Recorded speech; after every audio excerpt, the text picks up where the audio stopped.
Yes, good evening, good morning, good afternoon, wherever you are, and greetings to all those who will watch us on our YouTube channel. Welcome to the Consensusism Study Group, which meets on Thursdays and Saturdays. On Thursdays, we discuss philosophy and ideology, and on Saturdays, we have a conversation around the unification of Africa. Basically, Saturdays are just for us to talk. We may get a presentation here and there, but the main thing is that we just have a chat amongst ourselves. So, welcome, Brother Sam. Good to see you again. And welcome, Brother Pigeon. Also, good to see you. Sister Ida says she's away for about 10 minutes and will join us soon. So, we can begin to look at the news, and then we'll have a conversation amongst ourselves. We look forward to other people joining us later. Thank you. So welcome, Brother Pigeon. Yes. Yes. Please share this part of the conversation for us. So it's news. What is happening around the world to either encourage us or to dissuade us that we are on track to unify Africa. So let's start with the conversations around the news. Brother, can you share that for us, please? Brothers? Yes. Brother Kwame? Yes, Brother Sam. Just take note that I'm having challenges with my setup here. I might lose the screen from time to time, but I will keep on joining in. Thanks. Yeah, no, thanks. Same with me here. My internet is very low. Yeah, in terms of the bars, sometimes I have as low as 1 bar. And so I might also drop off now and again. Like Sam, I will also rejoin as soon as I am down. All right, thank you. Welcome, Sister Myra, joining us. Yes, Brother Pigeon. Yeah, good evening to all of you. Thank you. It's a pleasure to see you around and have you around again to our conversation. Of course, as Brother Kwame said, this is where we converse, where we have a free time to converse on what's going on in the continent, check the forces at play, and really know what's going on.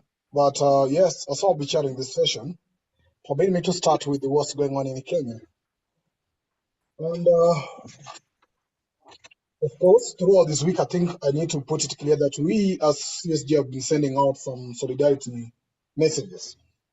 We've sent actually a solidarity message to the people of Kenya in regards to the recent or the ongoing youth uprising in Kenya, showing, of course, affirming our support as a class and our guidance and our advice to the protest that's going on. We have also actually sent out a solidarity message also to inquire on the recent ongoing financial or debt crisis or debt scandal in Kenya.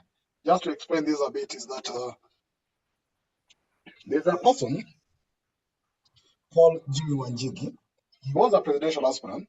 In fact, one time during our time when we were blocked as aspirants, we had to meet in his office. Myself, I was present. We were 6 presidential aspirants. And we were discussing what's going on in regards to what's our next approach since the Electoral Commission stopped us from being on the ballot. So this person has been one of the biggest tycoons in this country, billionaire. He's a billionaire. And he says, of course, towards 2009, I think the government, when President William Ruto and former President Uhuru Kenyatta were then victims of post-election violence of an election that took place in Kenya in 2007, they were supposed to be taken to ICC. The former president and this president were to be convicted to ICC due to being responsible of the death that took place during the election. Then this person, actually, the former president... Brother Pigeon. Yes. So we can't hear you very well. I don't know if it's the mic you're using, but it's not very clear. We can hear you, but it's not very clear. Sorry? You said that you can't hear me. And I I'm think saying we couldn't hear you very well. okay. Try again. My volume is low. I think now I'm clear.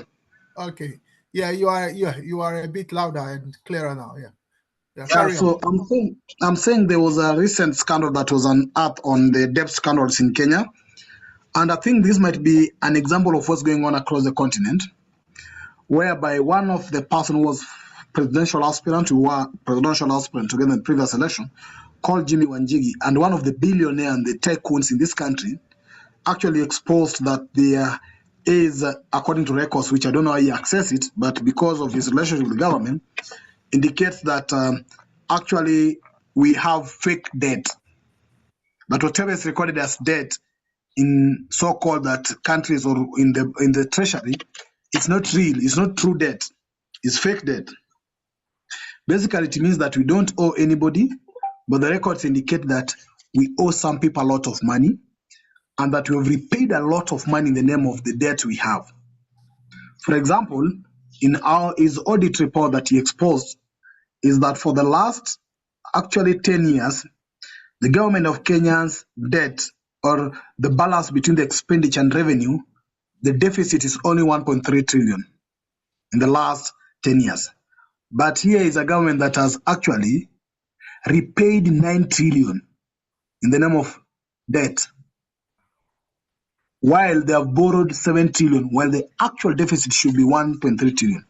And they're still being, in the record still indicates that we still owe around 11 trillion. So this is a serious scandal that I think is very suspicious, and it might be the gravest way on how now money is getting out of continent. Because if a government can put fake debt to a tune of almost 20 trillion, that really shows you how powerful this is. So this guy came out and actually explained to the public that that's the debt we have. And if you have to trace the history of this person is the one who helped the former president and the current president to ascend to power in 2013, where they were convicts of ICC.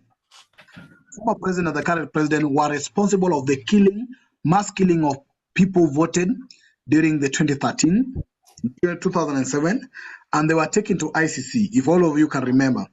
But this businessman, the president and the former president and the current president, he says, came to his house to beg him, help them get out of ICC and to be elected as presidents.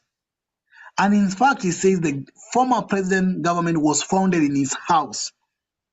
And now he's coming out to give information on how much has been lost in the Kenyan system in terms of debt.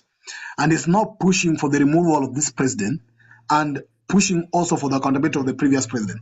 Something which from my side, I feel that he is part of the problem and he's responsible for what we went through, because he's the one who saved the ICC convicts to be brought back as presidents and be elected as presidents, as former president and the current president. Those were all his creation. But apart from that, as I had also indicated before, the protest in Kenya is subsidizing slowly. The pressure is getting down. And I think the state has come up with what we call counter-revolutionary measures. And one thing they did first is to go and take the opposition leader. When you take the opposition leader, traditionally the voting in Kenya has been on tribal basis. So the tribe of the opposition, which is the community or the nationality of the opposition leader, has a group of some nationalities that surround the opposition leader. So when he picked that opposition leader to his government, and the opposition leader actually, the president is endorsing the opposition leader for African Union chairperson. So here is where the opposition leader now is at the mercy of the president, so that he can be endorsed to be African Union chairperson. So he can do anything that the president wants for his own good. And it has been out that the opposition leader said that the president reached out to him, asking him to help him, because he believed that the protests that were being done in Kenya were also now funded by people who wanted to oust the president. And it's also being said that the former president was also in the plan to help this current president. In one way, it means the system was helping itself from the revolution of the younger generation. So this has actually reduced the protests in Kenya. Like in last Thursday, when I went in the street, there were tear gas, but the regions where the opposition leader came from, there were no protests. So basically, we've reached into a situation whereby the protests in Kenya and the uprising of the Gen Zs is getting some serious setbacks that we'll also have to look at as we are looking at this topic in general. and that now the government is using extra forces and extra measures from the police. But it's also believed that probably some of the people have now come out to say that the leaders of the Gen Z revolution probably might be working for the government in undercover basis, which means they're working on for the government, and they might actually then dilute the whole process of this. So we either need to look for a long term to see how we can get out of this. But of course, the president now has been moving out the country trying to call for unity.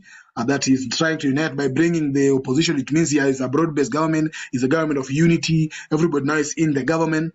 But the reality is that the peasants are not, or the ordinary citizens are not in the government. The government is now made up of unity of politicians, the conmen, and the political class who have been actually abusing and misusing the citizens by looting their resources. That's what they call a unity of government, which to us is not actually unity as per se, because unity doesn't belong to only a name of a person, but the sense of feeling of unity of people. So that's what I can report from Kenya. In case of anything, I'll be able to update later. Yeah, can you relate what you said to the unification of the continent? How you see it? So basically, if I have to talk about one, in this aspect of financial scandal, because the reason why we need unity of Africa is actually also to help us protect our resources as Africa. And we believe that by being divided, this might be very hard for us to protect our resources. But here in the first place is where our resources is taken away by the political class who are Africans, probably, they're liberals or conservative, who have united to loot money from our coffers in the name of debt, and actually working with external bodies like IMF to pretend that they have fake debt here. And then this actually leaves us to a situation whereby it's now a call for unity of all of us to push for our resources to be contained within our systems. Because if we cannot protect the money that they're taking out of us, then we cannot be able to develop as per se. But this also poses one challenge, that our same people who should be working for us as the leaders are actually not working for us. So we are not united as a people. We have a group of us within the same people who are actually sidelining or working with the people from outside to take advantage of us and exploit us as a people. Then this maybe will make the unity be violence. Yeah, so it means... But Pigeon, isn't that what neocolonialism is? It is. But unity has still to be found in neocolonialism. Because neocolonialism is the biggest challenge for our unity as a people. Yes. But can we rely on the... Do you think we can rely on the progressives, the liberals and conservatives to unite us the way we would like? No, it is impossible. They can only unite themselves. Okay. Anyway, yeah, finish what you were saying. That's what I want to ask. Yeah, now on the street protests, as what I'm seeing is now also a division. Because when the young people were uniting, irrespective of tribe and parties, to push for an agenda, the same political class call each other to unite again to subdue the pressure from the united young people. And this is also now causing another trouble for us, you see, which means that the unity of younger people might not be properly sustained in order to achieve a realistic goal for liberation or for taking back our country. But now the forces you are fighting against, which is still the same conservatives, are also uniting. So we must envision in the African context that even as we will be pushing for the unity of Africa, we might be having two forces within Africa that will be opposing, which you call the dialectics. There will be one part of Africans who will actually be uniting against the unity of Africa, and there'll be a force of Africans who are trying to push for the unity of Africa. This is the biggest challenge that you're seeing in Kenya, and it's probably going to play at a continental scale. Yeah. Do you not think that the same way as we are saying that the politicians can be seen as either liberals, conservatives, or progressives, shouldn't we also be seeing young people in the same light? I mean, in what sense can we say that young people, Gen Z, are really united? I mean, are we saying that the young people are united as one political entity? I mean, surely aren't the same young people those voting for the different parties? That is very clear, because it's true that the young people are not uniting, and that's why even in these factions of people who are going to the protest, there's still also division within the younger people. Some suspecting some are working for government and some are working for the revolution. So probably there's also a possibility of division within us. And I don't know how we'll have to overcome this division, because that's the only challenge towards the unity. I mean, the only group that I know in Kenya that I can say are either progressives or closest to the progressives are people like yourself and those around you. Since you've been with us till now, I haven't known of any other group of young people, like yourselves, who are making a progressive call for a progressive unification of even Kenya itself, in the sense, for instance, that the politics of Kenya must be weaned of its tribal dimensions, so that Kenya, for instance, has a united government, a government of national unity, not the kind that is in South Africa, but here the kind in the sense that all the ethnic groups come together to form a government in which all ethnic groups are represented. You see, and in light of the fact that yes, the current party politics is being dominated by by special interests. Yeah, brother. Sorry, hold on This before thing you was continue. created. Before you continue, just so you all know, Brother Pigeon, even though he's speaking now and updating us on Kenya, he's the one chairing the news part of our meeting today. And I'd like to welcome Sister Ida back. Ola, welcome back. And yeah, welcome. And I think Musa is also Okay.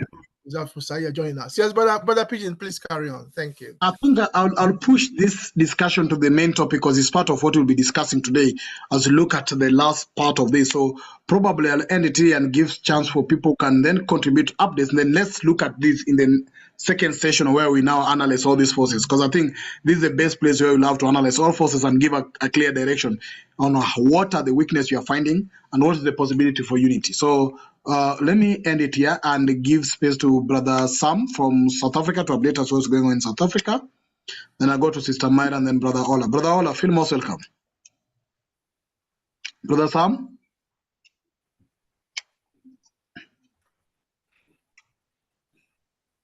Elder Sam from South Africa? Yes. Yeah.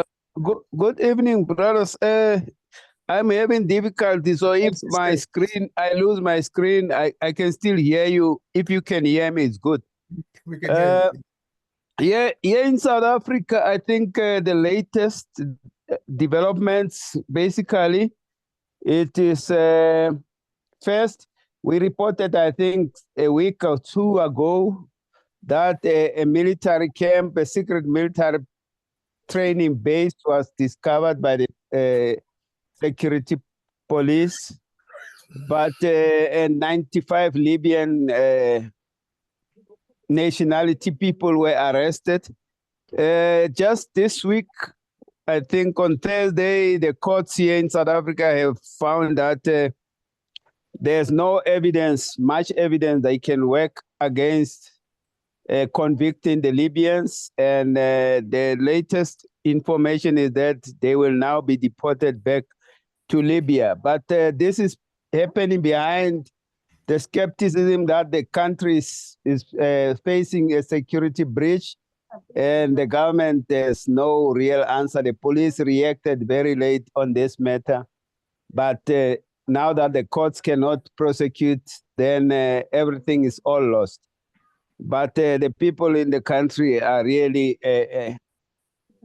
hell-bent to say the government is failing us and the country is not safe. And then on the political front, we have a new development in the EFF, where the deputy president, a founding member of the EFF, a colleague, a friend, a brother to Julius Malema, the president, who was seen to be the man that will be challenging him in the coming elective elections in December this year, has all of a sudden, out of the blue, resigned and from the EFF and announced that he is joining the MK party, the former President Zuma party. and they made a press briefing where Floyd Shibambo tendered his resignation, or explained how he tendered his resignation. And this Commander-in-Chief, Julius Malema, after that, had to acknowledge that openly in the press conference. And I think the important thing for what Julius said was that that was the saddest time in his lifetime in politics, because Floyd Shibambo has been his friend and brother. But he has said, according to EFF policy, if a member leaves the EFF, you cannot come back to the EFF. And but for Floyd Shibambo, he said Floyd can go, and if he feels want to come back, he can come back. But in the political analysis of the whole thing in the country, there's mixed feelings about it. People say, yes, it had to come to this because Floyd was seen as a rising power in the EFF, and he was possibly going to challenge Malema in the coming elective conference in December this year. And then others are saying, no, this is a scheme, a bigger scheme of the EFF, sending one of their representatives to be part of the MK party with the sole aim of saying the black political parties must start consolidating, as the call has been made several times, that the black and the most, what they call, revolutionary parties must unite against what is happening in the country and the government of national unity. So there's still this debate around this thing. And then the last part that I can report is the SADC meeting.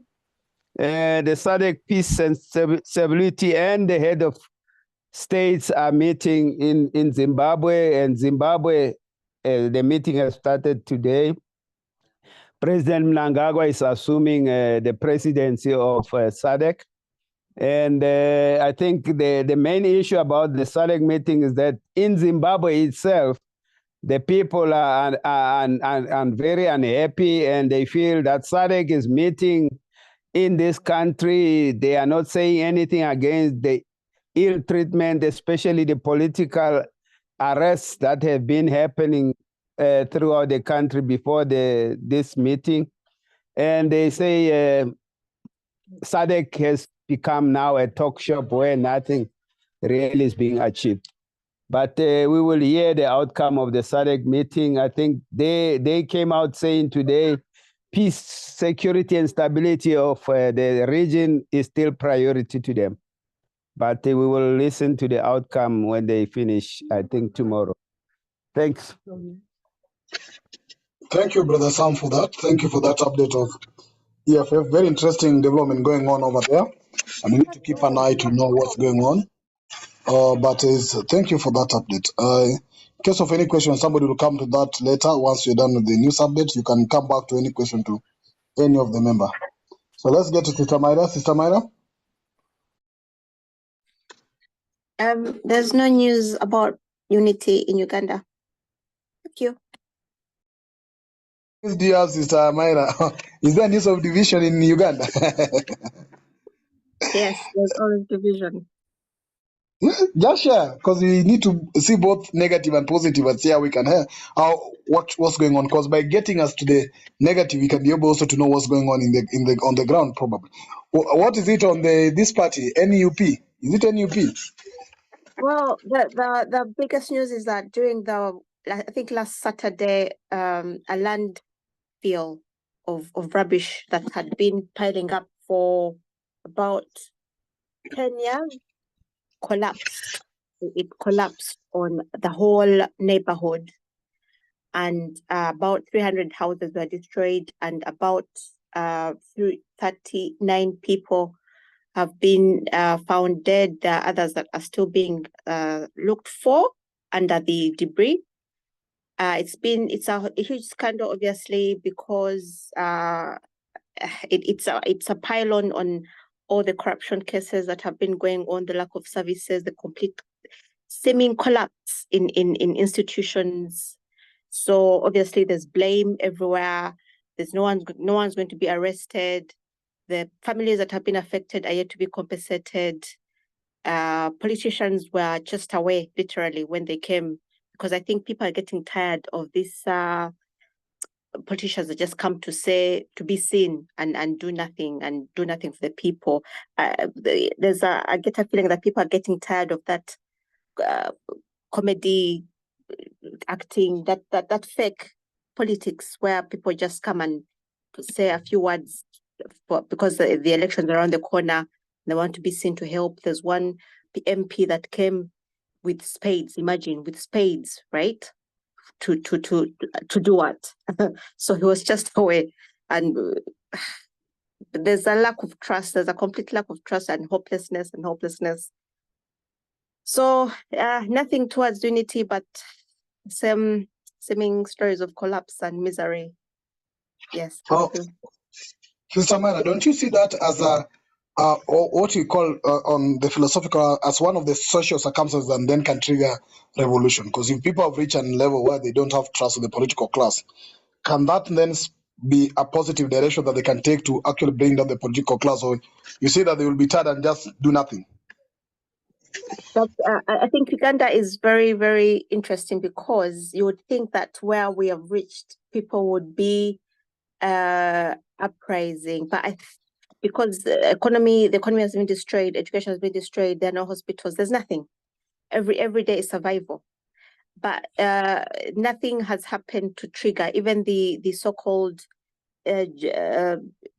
corruption protests that were announced, I think, a few weeks back. Those were nothing happened.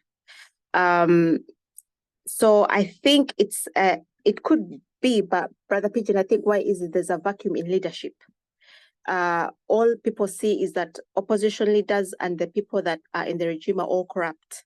So you have opposition leaders that say we're against the government, but then the next day you hear, oh, they went and got money from the government. So there's no one that will lead the people or even stir the people up to rise up. So everyone is just, people are very, very angry. You can feel it. It's palatable. The anger is there, but they're not doing anything with it yet. That's not to say that it won't one day, but at the moment, there's a vacuum in leadership, I think. Okay. That's interesting. In Kenya, we have a position party that has been in government forever. Like now, they have left us, they have joined the government. So it's what is more common across the continent anyway. Oh, Brother Ola, thank you, Sister Mera, for that. Any question will come later after the news part.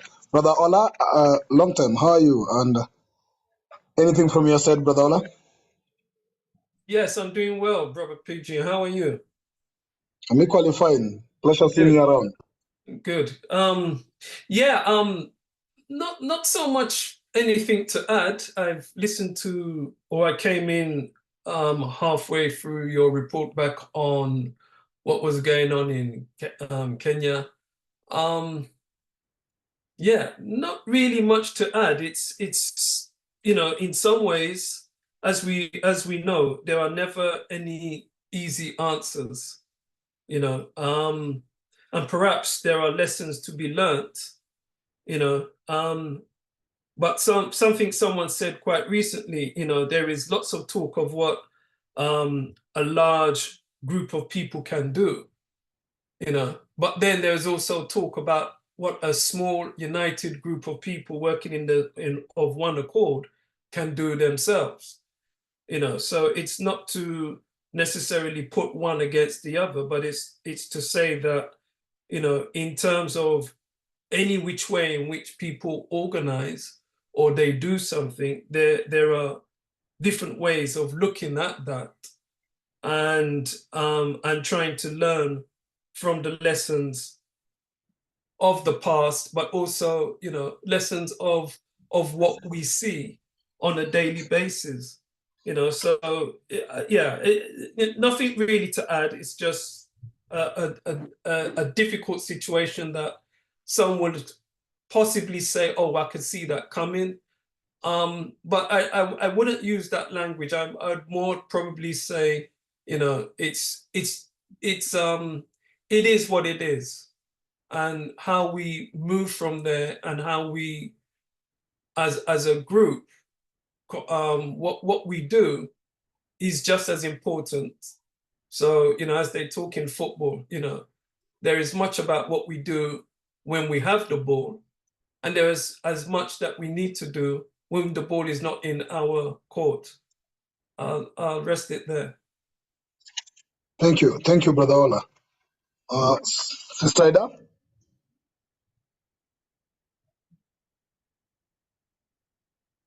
Sister Ida? Okay. Chief.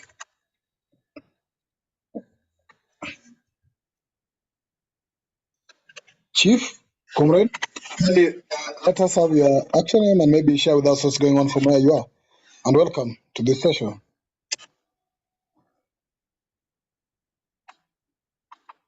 Chief, can you hear me?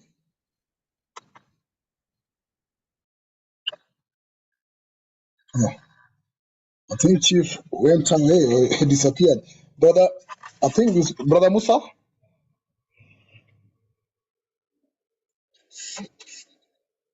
Brother Musa Samura?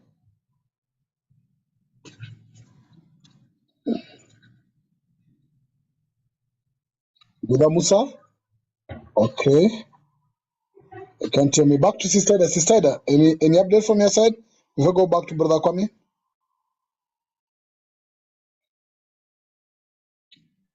Sorry, did you just call my name? Yeah, I've called your name several times.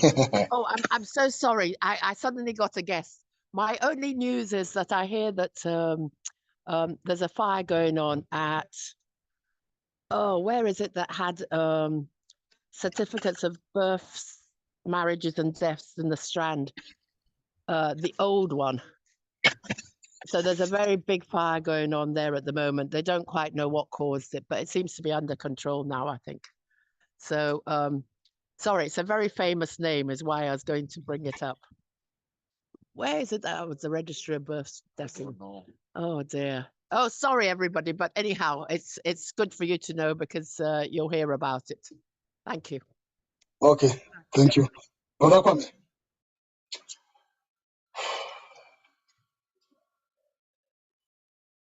Unmute yourself, please, Brother Kwame. Thank you. My question to Sister Ida then is, in what sense is that fire in that famous part? In what way does it hinder or advance our unification as a continent? You asked the news around the world, and that's what's going on in London at the moment. Yes. Hence my And we question. also have In what way do you think that fire either hinders it's or such a famous, it used to hold all the records. I was thinking I need to go and look. Well, is it in the city of London? Yes, just before the courts. Oh, I'll check it up for you and tell you the name. Oh dear, sorry, it's because too many things Yeah, but happening. fine. That's fine. But how do you think that fire hinders or advances our unification? I think the records have been removed from there and taken elsewhere. But if it was still keeping records, it would have records of more than 500-600 years. So it's an important building, though I think it's now being used for something else. Does that make it any better? Does that make what I'm saying any better? Yeah, Sister Ida, sorry, you were saying? I was saying that if it was that the building is Somerset House. Somerset House. If the building still had records and still kept records, it'd have records of the last 500-600 years. So it would have been an important building to have a fire going. Okay, it's not as big as saying Buckingham Palace is on fire, but you know it was an important London building. Right. So it's on arts. So that's the historic arts venue in central London. I don't know that it's arts. It used to be. It's an arts. It's an arts venue, I'm told. Now, okay. It's near the River Thames. No, it's along the Strand. Oh, here we go. Fire That in Somerset is it. House. Yes, the River Thames. Strand It's a bit is yeah. back of The Strand is around along the Thames. yes, so maybe, but I'd So it always has thought works like artists like Van Gogh no, and that other. would be like one of the galleries, but the Somerset House used to hold all the records of births, deaths, and marriages. Hmm. So, but I think those records have now been removed. I'm not sure exactly what it's being used for now. I think it is a venue for events and stuff. It's not far from the big courts. Um, sorry, I thought it was interesting because it's one of the few places that you'd expect to hear of a fire. Okay, so Somerset House is a historic building in London, holds a wide range of important documents and archives. Used to, yes, used to. It still holds, I'm told. Oh, okay. Some of the key collections documents include the Courtauld Gallery's art collections, the King's College London Archives, Okay, yeah, because the, that's very close to it. the Royal Society's archives, Okay. and architectural plans and historical documents. So those are all hosted in there. It's related to British history. Yeah. Um, Now you say that it's the, near the the Thames. documents, yeah, the documents that will appertain to how they stole our land. Exactly. All those sorts of things. Those I think will be held in the other buildings, not in Somerset House itself. It used to be there, but not anymore. Yeah, and those will be held in there's another museum. Not the British Museum. There's another museum, and it's a national museum that holds a lot of the historical documents, like like the colonial offices documents. Okay. Anyway, It's over there. I want to come for Mamau documents. yes, that's what I don't think the Mama documents will not be in Somerset House. They will be No. in the other building. Yeah, I think there are very few documents left there. But it's just a very important heritage place in London. Okay. Thank you for that.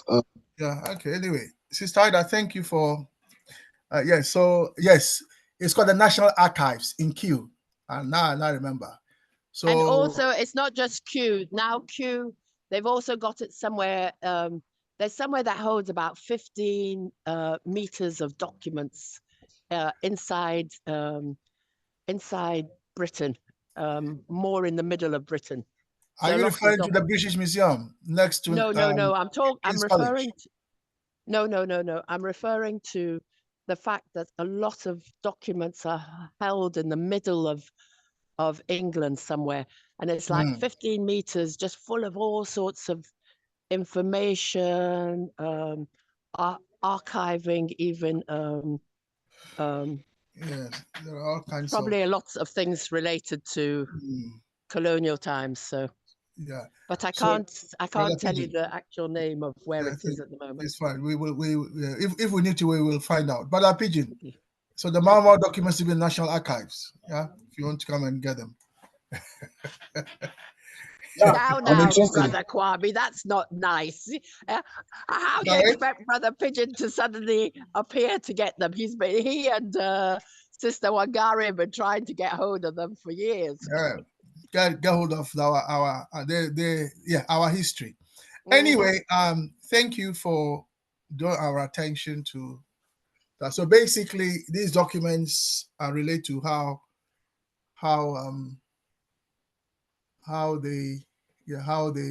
some of them is to do with our colonial how they colonized us and the history to do with that. And some of these documents are held in archives and so on. And when there is a fire in these institutions, it's possible that history will be wiped out. But we don't want the history to be wiped out. But I think there's a sense in which we have to be grateful, if that's the right word, for how these institutions keep the history. They don't destroy them; they keep the history. I mean, if you look at some of the stolen items being loaned back to Ghana, was loaned back. The Asantehini's, some of the Asantehini's paraphernalia were loaned back to them. I think Uganda, I think something similar in Uganda. I think if it's not Uganda, one of the southern African countries, they had things loaned back to them. And you kind of wonder, so they've kept them, they stole them, they've kept them for years, and those they didn't sell anyway, kept them, and they can now loan them back to the owners. Amazing. Anyway, we are still on. Basically, this is a conversation. We're having a conversation around us. I hope you haven't come here to listen to anyone, but Ola, you are here to share your thinking. Yeah. I know you said you haven't got a lot to say. You were saying, I haven't got a lot to add. You were saying, but that's the point. You're not here to listen to anyone. You are here to also be part of a conversation, so that we all share our thinking, share what we feel, what we think about where Africa is going, and how far unification is from us, and so on. So it's a conversation. So we are trying to move away from presentations on Saturdays to more of conversation. And that's one way when we send out a poster, we don't say there's a presentation. So people come here, looking forward to a presentation so they can listen, say nothing, as some of us don't like to say much, just listen and go away. We want a more proactive engagement in the conversations around our unification. So that is what Saturdays are about. We want people to talk. We want to talk to one another. What is going on? Where are we? What has happened? Why has this happened? How could we move forward? What should we do? So those are some of the conversations we want to have. Thank you, therefore, for coming. So the time is now about 10 to 8. So have we heard all the news from around the world, Brother Pigeon? Yeah, unless the few two have joined now, because I was to you in regards to news. Yeah. What about Musa? Musa hasn't said anything. Where is Musa joining us from? Musa. He didn't speak. Musa, where are you joining us from?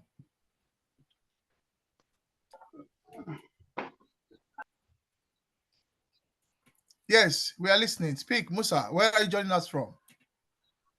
I'm joining you guys from Sierra Leone. Wonderful. What is happening in Sierra Leone? Well, actually, before I start forward, I would like to introduce myself first because this is my first Please time. do. Thank you. Yeah, this is my first time to be in the Pan-Africanist or Pan-African group. And I was so excited that I've been here. So, actually, there are a lot of bad things happening here. Although Musa, some people Musa, are you involved in politics at all in Sierra Leone? Actually, I'm not a politician. What are you then? I'm a student for now. I'm in university. Okay. Yeah. All right, according to my own point of view, as start working around here, because I also stand as a Pan-Africanist or a youth activist in this country. And the youth here actually are not participating in terms of politics. That's what I'm saying. Why are they asleep? Yeah, actually. Why are they asleep? All decisions are made by those politicians. Sometimes, politicians steal everything from us, steal our futures, steal everything, our education, everything. Even now, our university is so lack in terms of learning processes. They allow those teachers that are not qualified or lecturers that are not qualified to teach us because of political affairs by saying this is my political parties, I'm gonna have you guys to teach us.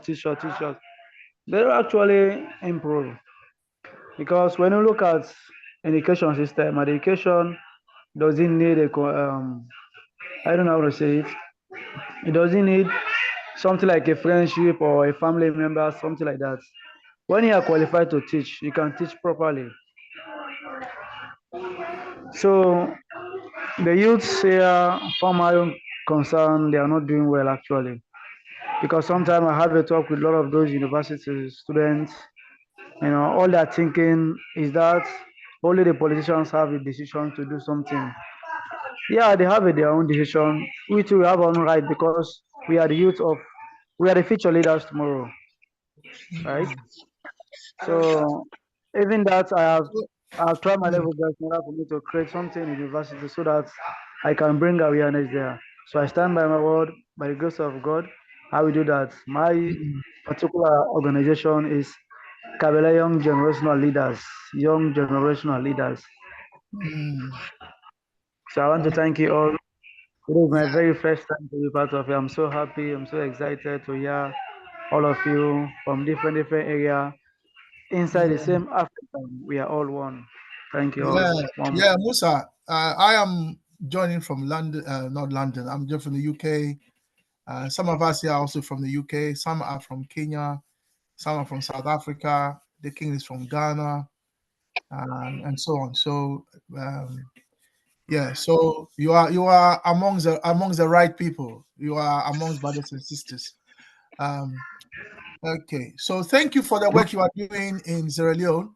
Obviously, reach out to us in terms of Yeah. how we can support your work on the ground. Yeah. Yes, sir. Thank you very much. So thank you. Yeah. Brother, Maha, Yeah. thank Brother you. Gonza, just to mention, Mm. Brother Gonza is in Sierra Leone currently, so maybe I'll link you with Brother Gonza.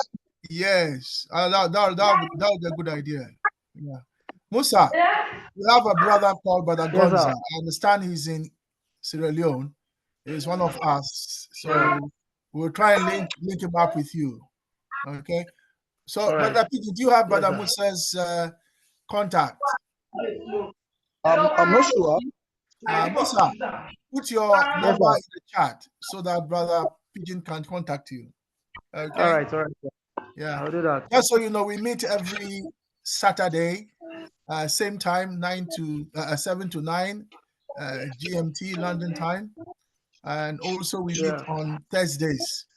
Um, Uh, Thursdays we discuss philosophy and ideology for unification, liberation, and development, or what you might yeah. call progressive Pan-Africanism. And then All on right. Saturdays like this, we just meet and talk amongst ourselves and have a chat around Africa and where we think we are and are going and have come from. So All right. Sir. welcome. Thank you. Yeah. Yes, So sir. put Thank your you. details in the chat, and Brother Pigeon will contact you. Maha Naftali, where are you joining us from, please? Thank you very much, Brother Kwame and the rest. Hey, that picture looks Joining familiar. from, Kenya, I believe. yes. The From medical Nairobi, doctor. Kenya. Yes, the medical Yes, doctor. Yes. and apologies, been away for quite some time, but I'm We back shall now. find you. We shall find you. But we'll find you money. We'll find you according to our local customs. That's great. Yeah, well, welcome. So from the medical, so you are looking at what is happening from the medical, with the medical lens. What are you seeing? Yeah. What is it? I mean, what are your colleague doctors saying? Because you guys are on you were on Oh, you were also on you were on the road, weren't you? strike. You were on a strike for a very long time, like us in the UK. Doctors in the UK also on a strike for Yes. a very long time. Yeah. So yeah, tell us what are you seeing from where you stand? Nothing much positive coming out of our government as in Kenya, but we still soldiering on. It's not easy, it's tough being an African, being a Kenyan, or being black everywhere. We're just pushing on, and by God's grace, we hope we'll manage to push things in the right direction. Yeah. Right. And what are your Dr. Ma, colleagues saying? Yes, Pigeon. Dr. Ma, it's a Yes. pleasure seeing you. Unfortunately, Dr. Ma is just around 3 kilometers away from where I stay, and we've never met anyway. But I think we met physically once during the DRC vigil for Haiti, for Congo. Yes, sir. Yeah. Now, you people refused a minister who was appointed for Minister of Health. What was the problem? And you slept on the doorstep of a minister until morning. And the doctors were demanding for something. They went to their all beddings and slept in the ministry until morning. Then when they were given a new minister, they refused the new minister. Basically, what's going on there? Then there's also issues with some vaccination. But let's talk about only those two. The doctors, the new minister whom you chased away, and also your protest. I have met with the Secretary General of the Doctors Union, Brother Yashitela, I think is the Deputy Secretary Yes. General. Discuss a lot. In fact, I told doctors Yes. when I come up with the party, the doctors should be members of my party so that you be members of parliament, not sleeping outside the minister's door, but rather be the members to agitate in the parliament. Very true, brother. Very true. And actually can't comment much. What I'll tell you, things in Kenya work upside down. And those appointed to handle our welfare, they don't do it. They don't do it. They're not employing doctors. Our salaries are delayed. So we have to keep on just fighting like the rest of the Kenyans. And we have, sorry to say so, we have a funny president who seems to be working for others, but not for we people. Yeah. Okay, Brother Maha, you noticed in the US, in the current what's going on on the political on the political scene. You notice that we've received news that trade unions in the US now have decided to now be heavily involved in politics. So basically, they are making sure that their people are going forward to stand. It doesn't matter for what office, whether it's at the level of the states or the federal level, federal institutions, national institutions. So you have, if you're following what's been happening in the US with Kamala Harris, you notice that a lot of the unions have come out really when she's having her sessions. The unions come and they speak with big voices. My question is, why is it that in Kenya the unions are basically asleep? The unions are not really. The unions are not really coming forward to play a big part. And I am saying so because I think unions should be running the country, and that's because I am unionist myself. So why are the doctors' union not coming forward and really helping to chart the way forward for the country? Obviously, with other trade unions. What do you think? It's pretty tricky, the Kenyan way. Majority of the leaders of the trade unions, most of them you find they usually on the government side. And how it works in Kenya, you find the union chair, like the one who has been around for very many decades, is usually on the side of the government. Now, like a doctor has to be under the umbrella of the secretary of the trade unions. Now it becomes quite tricky for we people, for others to articulate their issues, because eventually at the end of it, it's the SEC union chair who happens to be very close to the leadership of the day at the end of the day. So basically, the chairman is very powerful, is very vocal, but those heads of other different union under him are very, very powerless. That's majorly the scenario we have in here in Kenya. Yeah. I see. Thank you. So the unions, during the struggle for independence, unions were very much involved. unions played a big part in the struggle for independence. And Ghana is the same. Unions have gone to sleep. So anyway, thank you very much for sharing your thoughts with us. Yes, Brother Pigeon. In line with the union you're talking about, the union leader in Kenya has actually been the same Secretary General for over 30 years or 20 years, and is one of the richest person in this country who claim to be the richest. Even hire is bragging to hire white women to cook for him as his whatever the chefs in his house. But, and basically, the question, you see, well, yes. Pigeon, before you continue, how come the same person can be in the same position for 30 years? Aren't there elections? It kills opponents. Anytime we have election, he's killing opponents. This is the man.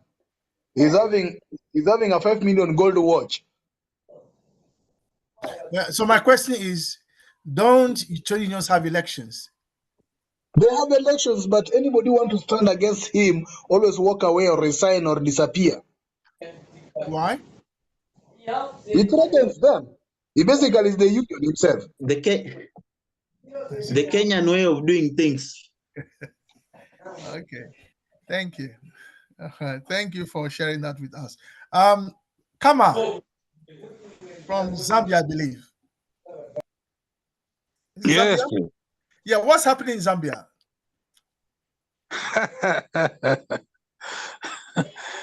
You know, I run a restaurant at my home. Well, you know, my house is in the middle of town, so I decided to just build some structure and start running a restaurant. People are bitter.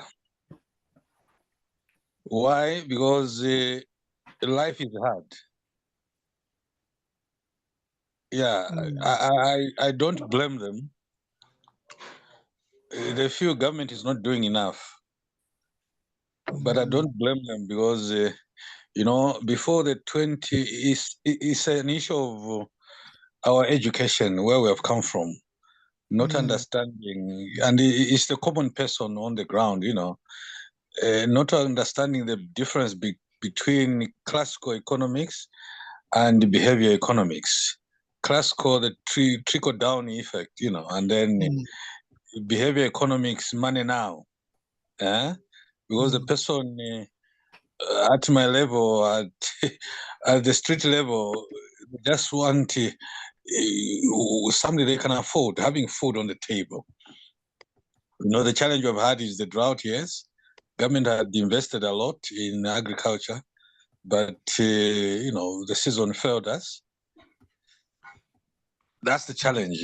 And many people, you know, from our Kaunda era, you know, the one-party state, they have felt that it's the duty of government to provide for them.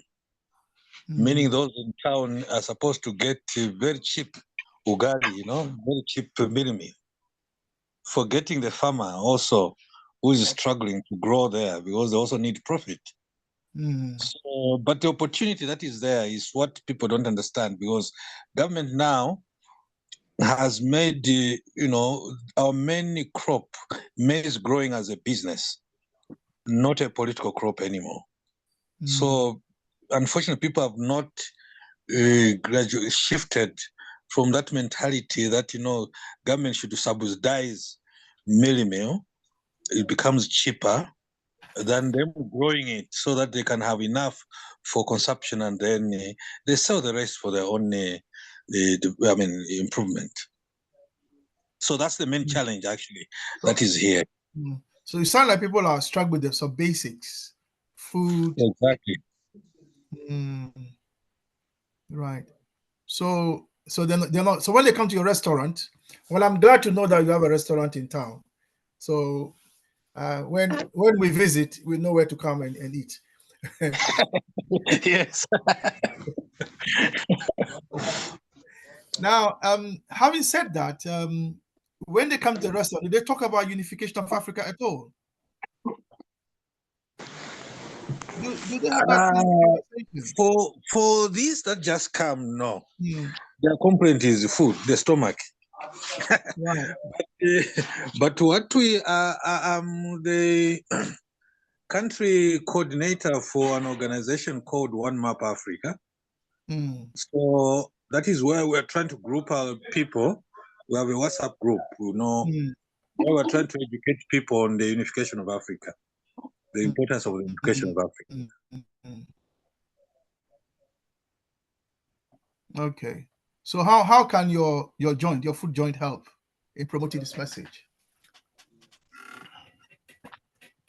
Yeah. How do you think your food joint can help?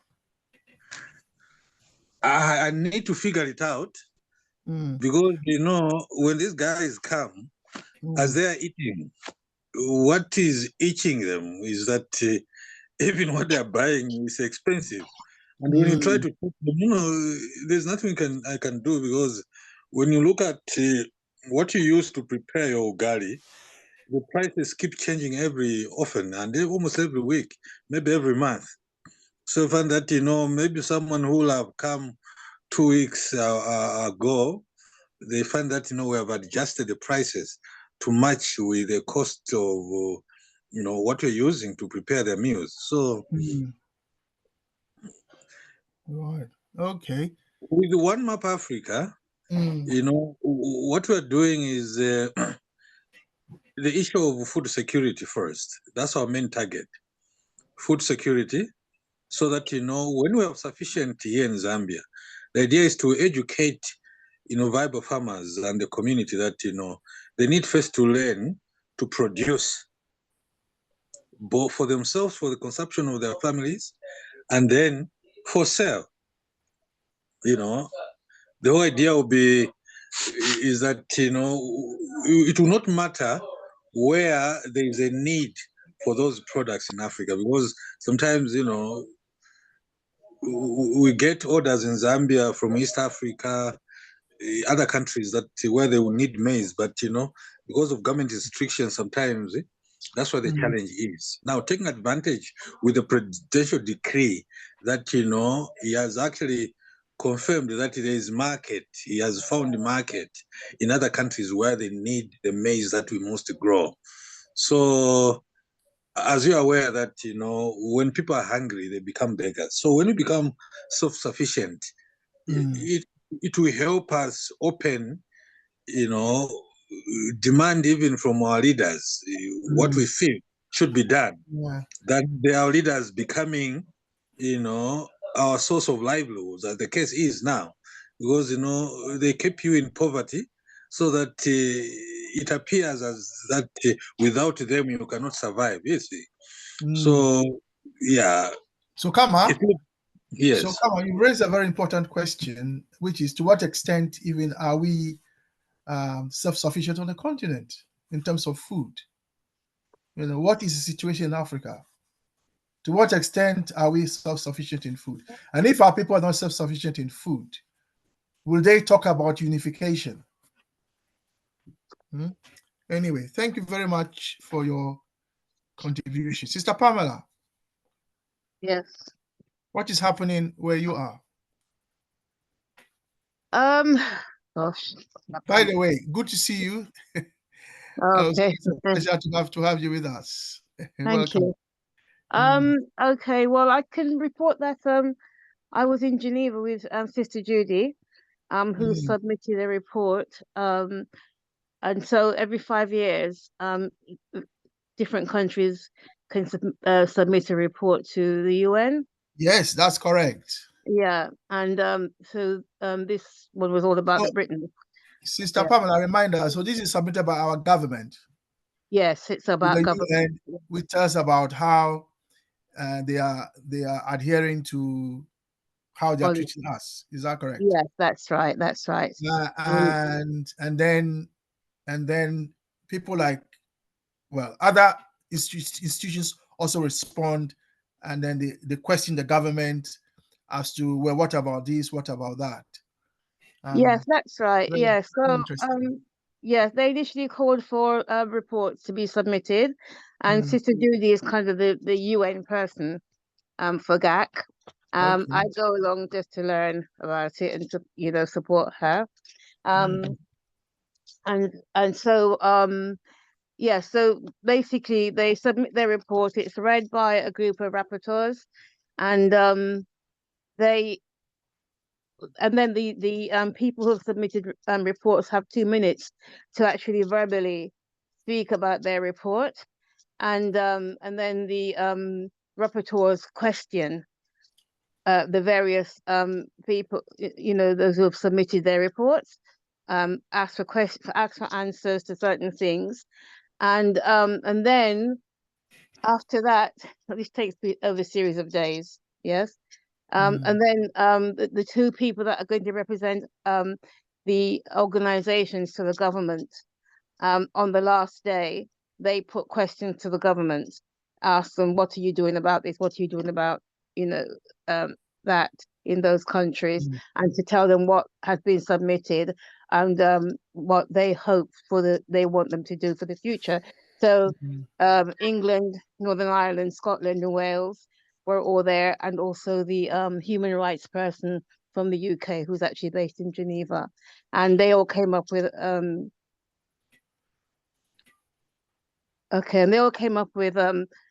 you know, they've got various anti-racism legislation in place, and they've been doing that. Northern Ireland has actually got a statue to Douglas, the American Frederick Douglass. And we wondered how, but then we found out that he'd actually spent 4 months in Ireland at some point. So they raised a statue to him. So basically, what these people are hoping is that they will try to hold the government to do the things that they say they're going to do. Of course, it's a new Labour government in place. And so they're going to watch and see what the government does. Because the reports that were submitted are obviously based on the outgoing government. Good government, yes. Yeah. Sister Pamela, so when was this, by the way? It started last Thursday, and sorry, it started on Monday. Beg your pardon. Monday, this Monday. Yes, and finished on Wednesday. So basically, this was happening at the tail end of the UK riots. Yes, that's right. So it was mentioned by almost every organization. Yeah. So there it was. That's right. Anyone to see. Yes, exactly. The evidence. The government couldn't sugarcoat anything. Sorry? The government couldn't sugarcoat anything. No, they couldn't they couldn't deny anything. And you know, there was also a lot of picking up on the fact that government ministers were, you know, culpable in actually helping the far right to behave in the way they did. So Kemi Badenoch didn't get off lightly. Nigel Farage, of course, the arch, you know, the arch person, official person that, you know, on this.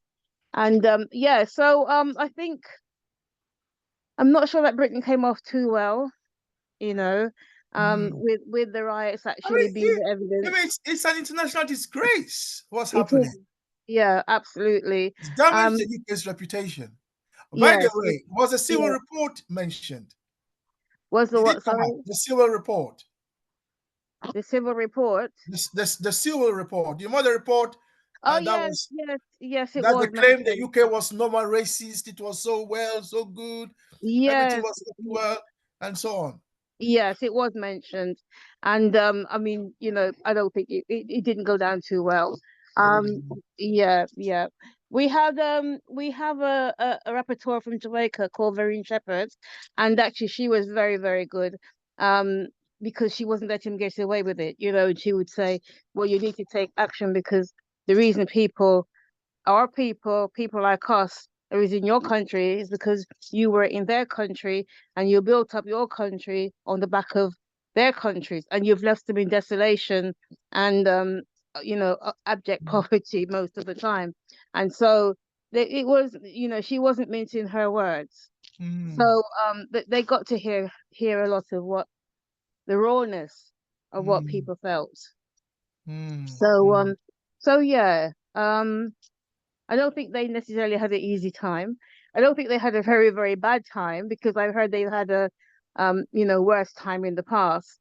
But I think because this is a relatively new government, Right. although they put forward what they feel and, Mm. and what their fears are, they didn't kind of really sort of hit into them like apparently it's been done in the past. So The past, yeah. yeah, so now it's we'll see whether they take up the suggestions Mm. and carry out the actions. And the main rapporteur did say to them, we're not here for you to just listen. We're here for you to put things into place, to make these actions happen.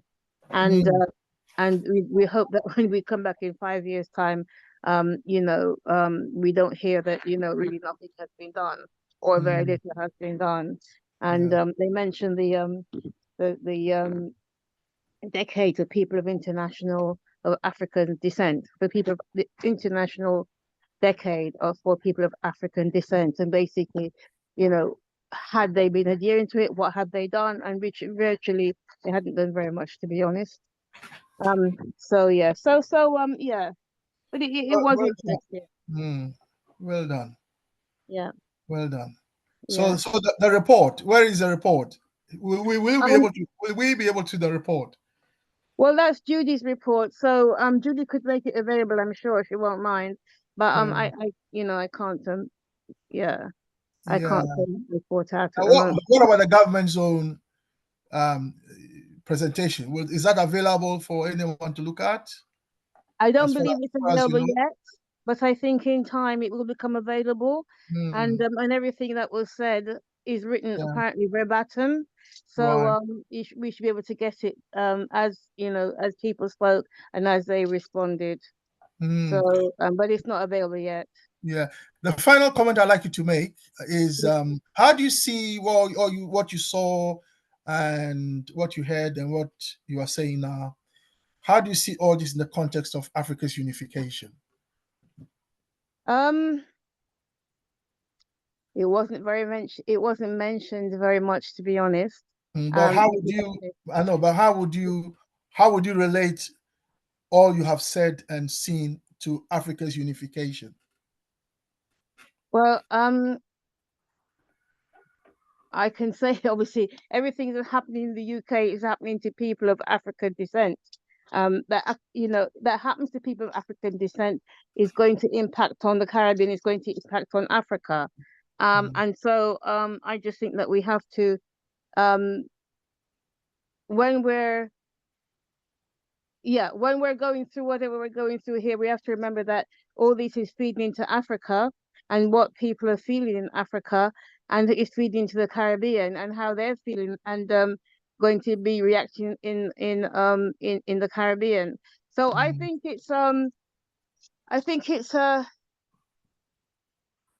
further step to for us coming together even more. um, Africa and Caribbean people, knowing that we have to stand together even more. We have to be united even more because the far right is not going away. They're desperate because they know that they're on a losing streak. Basically, they're ignorant. There was a lot of talk of having education, having in the curriculum the history of the empire, so that those people who are fighting know why we're here and that they need to take those things into account. They don't know their history.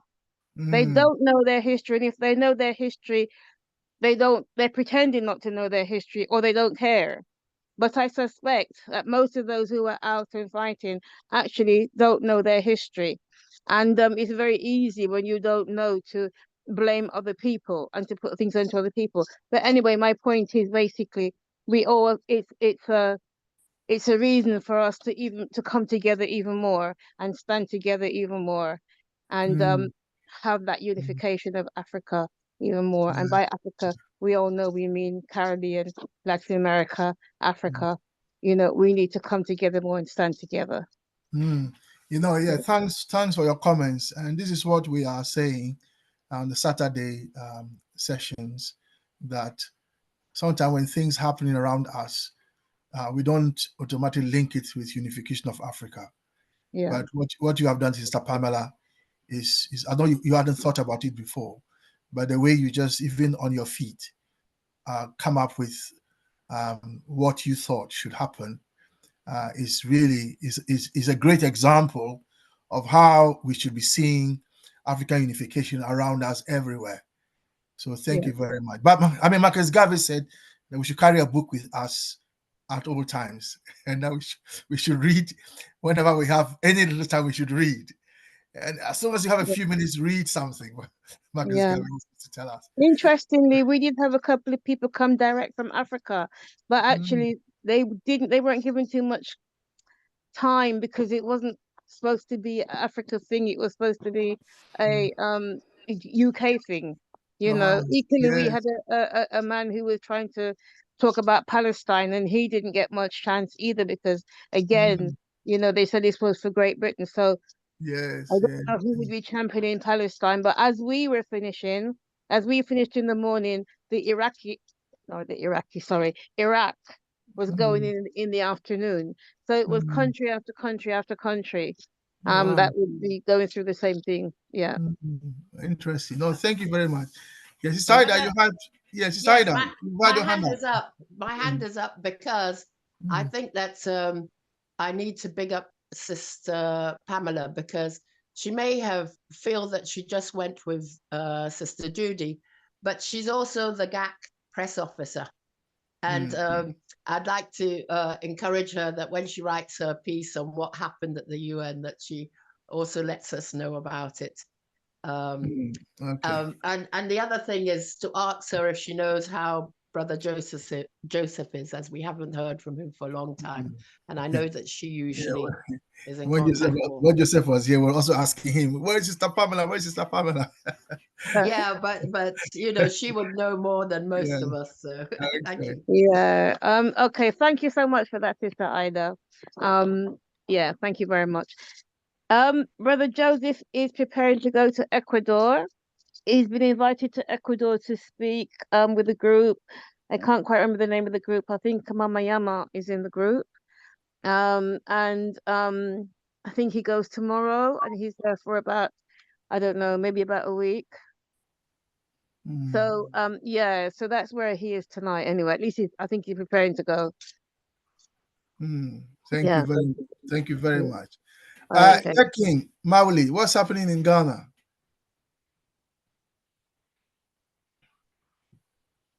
Mauli. Yeah, greetings. What is happening in Ghana? Have you got your pad back? My pad? No, we've not gotten it back. So we have signed on your behalf. Yes. So I'm still with. Yeah, I want the number to hit a certain threshold before we submit it to the Minister of Lands and also the entities involved. Anyway, what's happening in Ghana? Currently, there is preparation. The EC is preparing limited preparation for the limited votes training currently as we speak. And as usual, Baumia is doing his thing, moving around, with the comic. So we are only watching, and the NDC is also doing their best. For them, I realize their communication team is very solid, but they are not well organized on a grassroots level.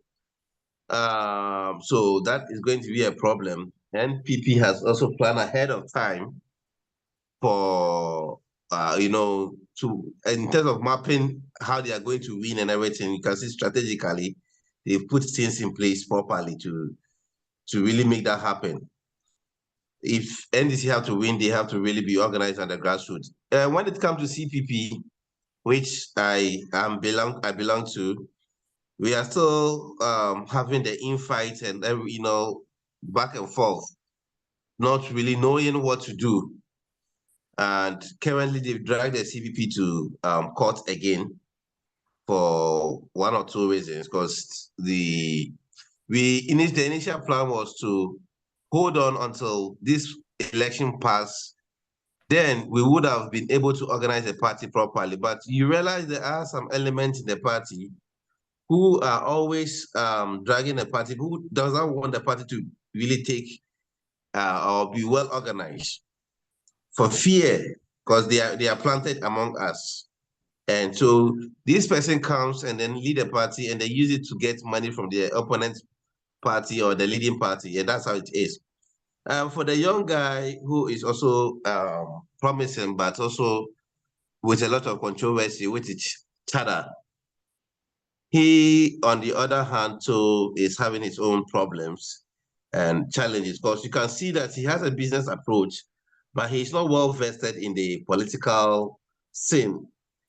And that is a very big challenge. So he would have need youth who, like Ernesto Yeboah and co, who are well vested on the ground to be able to help him. But as usual, sometimes there's always this underlining interest, which does not make way for the genuine socialist approach to what needs to happen in their camp. So this is where it is currently when we talk about Ghana currently.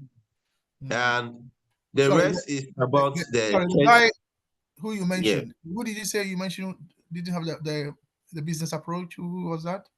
Chada, the young African, he owns a property at the Oxford Street. Okay. Yes. He is the new force. He's called the new force. Okay. Yes. Is he the one? Is he the one Number 1 for whom? Oxford Street. is it the one for whom Lumumba and others came to Ghana? Yeah, Exactly. Right. Exactly. He is the one. Okay. He's the one. Dr. Rikana, Brother Lumumba. Okay. Exactly. Thank you He very is the much. one. Okay. Yeah, so what are the other news from Ghana you were saying? But the other news has to do with the pastors, with their fake prophecies and all those stuff. So currently, what is really preventing Ghana from, or the youth of Ghana from really taking action and has made them so docile is because of these churches. The churches, oh, you are suffering, but don't worry. God has, plan for you. And this message has really been entrenched into the youth so much that when you even are trying to mobilize them or to organize them to take affirmative or actions towards the harms that is going on, they don't really see the sense of it. They they sell out for bread and butter. And that is, as one of the comments said right away, they make you very poor to the extent that you have no choice than to depend on them. So currently, that is the situation Ghana is facing. It's like it's everywhere in Africa. Yes. Thank you very much. And a lot of strikes too as well too. Thank you, brother Deki Mauli from Ghana. So we are having a conversation around the continent and whether we are moving towards unification. So, brother Mauli, so all that you said, can you unification of Africa for us? Well, the unification of Africa, if I should look at it from what we need to do, will have to always be the political side has failed out. In terms of what is happening on the ground in Ghana, relating it to unification of Africa, yes. Relating it to, we are far from uniting. I will lie to you. Yeah, we are far away from that. And why do you say that? The reason why I say that is our actions and day-to-day should be linked to how, like, our day-to-day businesses and political decisions should be linked to Africa's the entire goal, the entire continent, not the little island kind of thing. So once that element is not being seen or shown from our day-to-day transactions and conversations and whatever we do, then it will be very difficult. Sometimes the only time we see Africa is when we are on our African Pan-African platforms, or when we are having meetings like this. This is where we actually meet, unite as Africans. But when it comes to the real things on the ground that unite us as Africans, we are not there. So yes. what do you see as the way forward?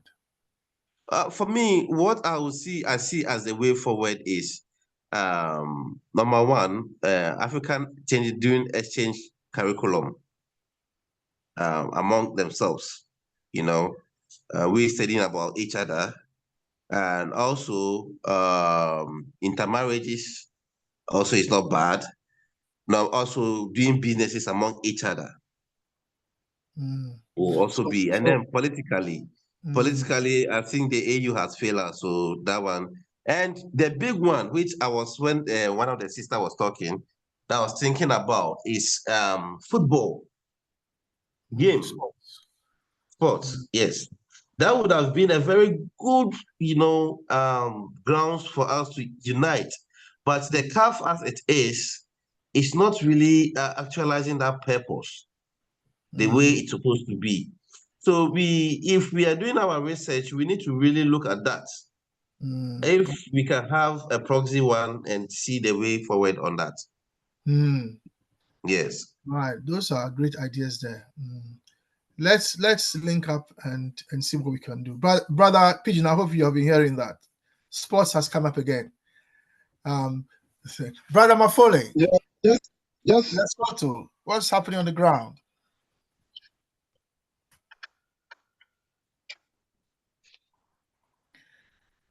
Brother Mafole, Lesotho, what's happening on the ground?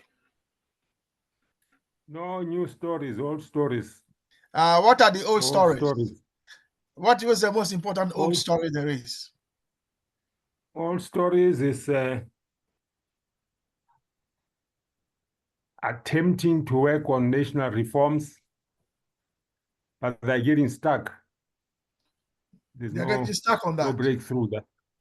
That we are getting stuck on that, and it's been going on like that for several years. And so, how does that affect unification, Madam Mafole?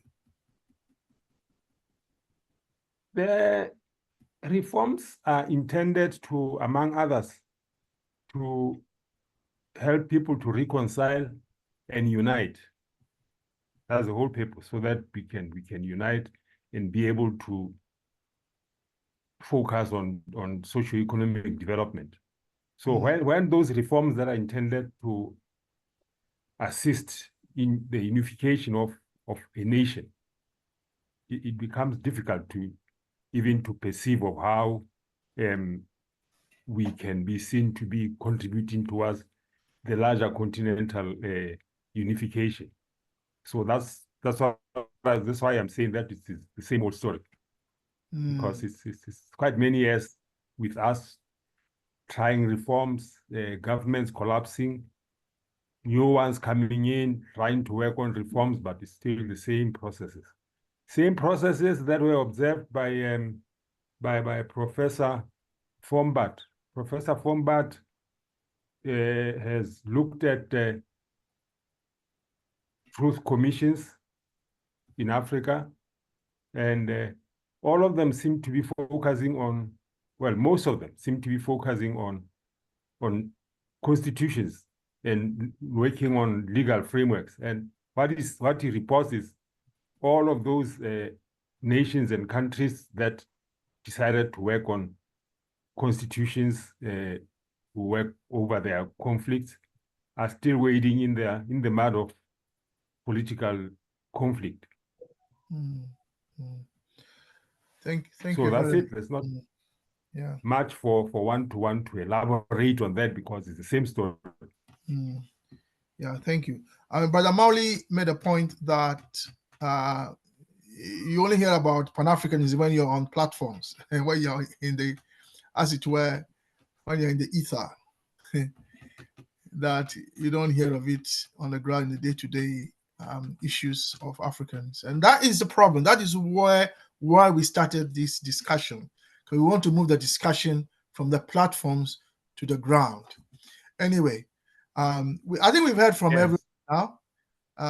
Yes, go what on, bro. one notices is that we are almost, most of us, many of us are excited about youth demonstrations and uprisings.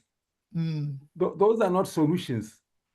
Those are only raising awareness about the need to change, the need to unite. And when we just focus on that, we are happy that youth are protesting, and we ended that. We will see things like, where is South Africa? People have been talking about the 1976 uprisings. What have they resulted in? We are still in problems even today. Okay, so let's talk about the youth. Let's talk about youth. Brother Pigeon, the youth.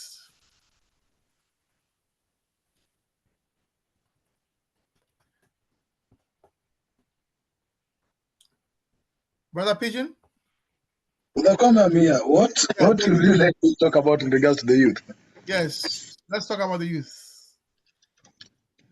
In which line? In terms of the revolution they are carrying out? In terms of what is happening and its links to unification. Okay, I think basically, as some had also said that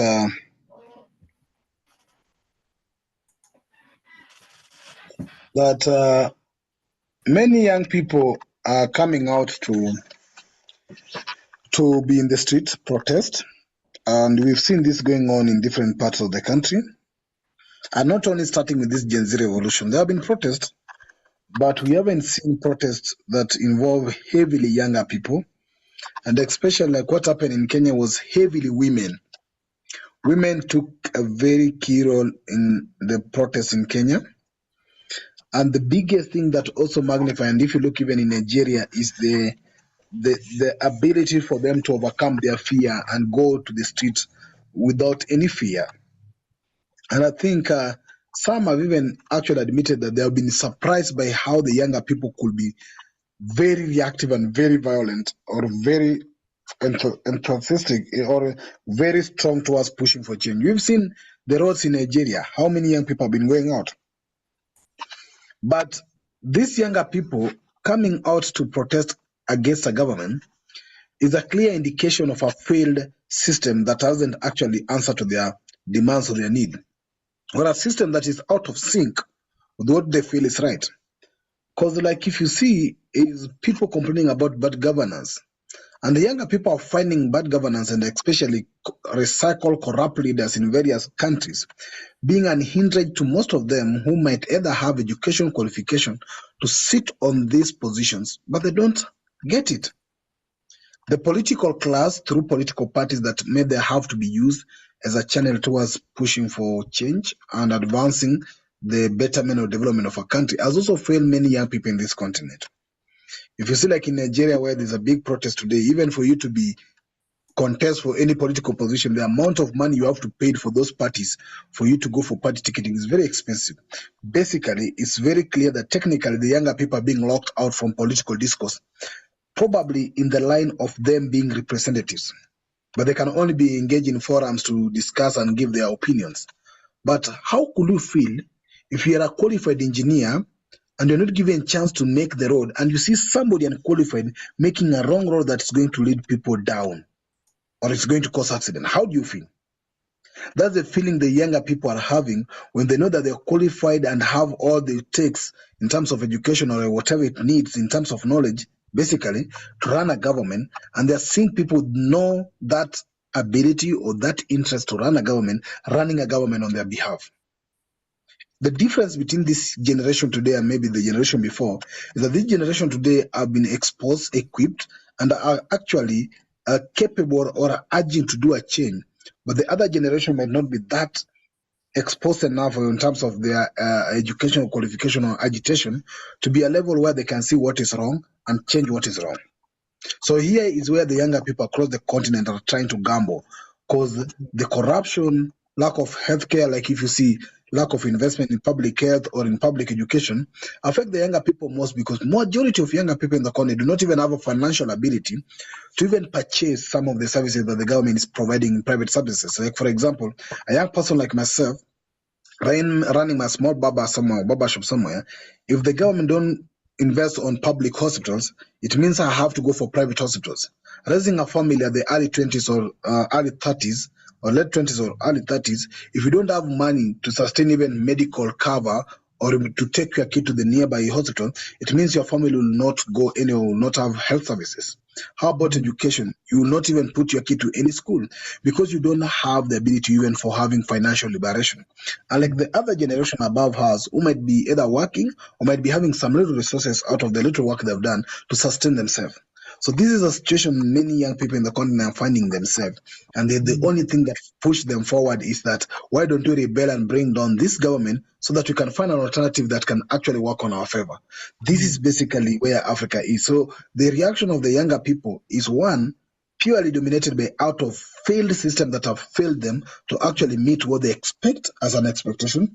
Because if the system could be working across the continent, I don't think the younger people could be having much reasons to go out to actually agitate against the system. So this is where I'm looking the younger protests coming out in all sides, either Nigeria, Kenya, or whatever, and they are urged to make a change and actually to change the system. And how to do it or where they will do it is a different thing, because others take streets, others put protests, and also the government is counterreacting by putting divisions among them. Therefore, the future of this is also not sure or certain.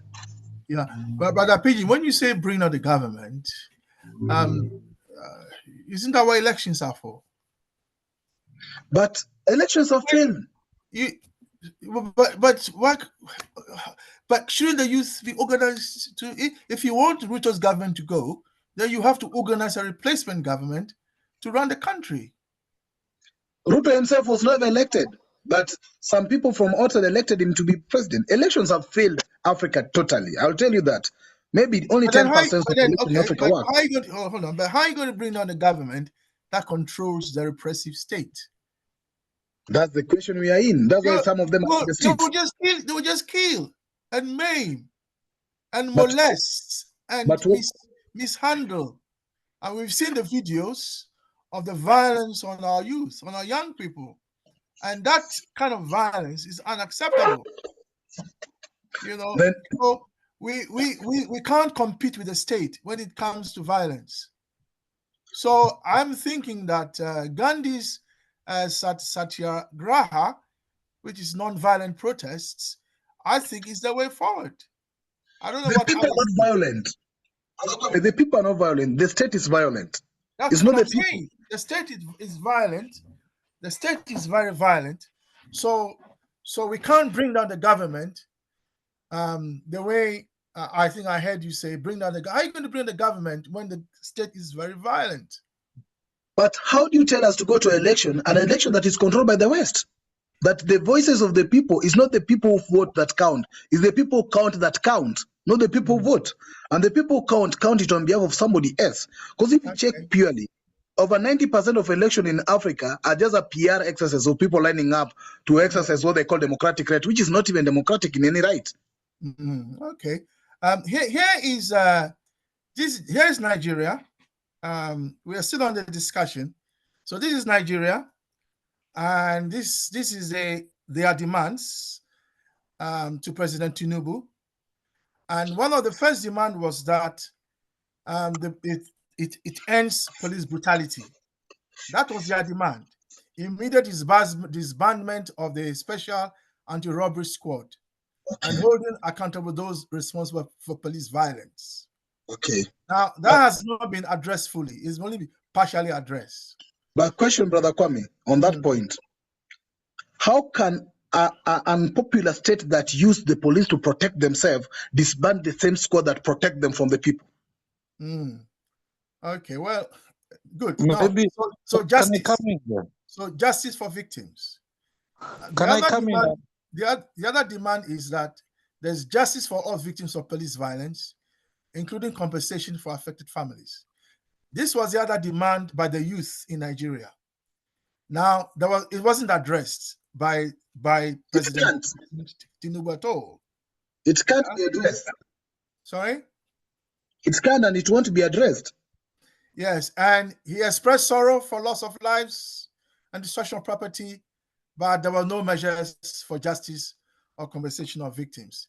The other demand was that there's comprehensive reforms to ensure accountability, transparency, and respect for human rights within the Nigerian police force. Again, this was not addressed by President Tinubu.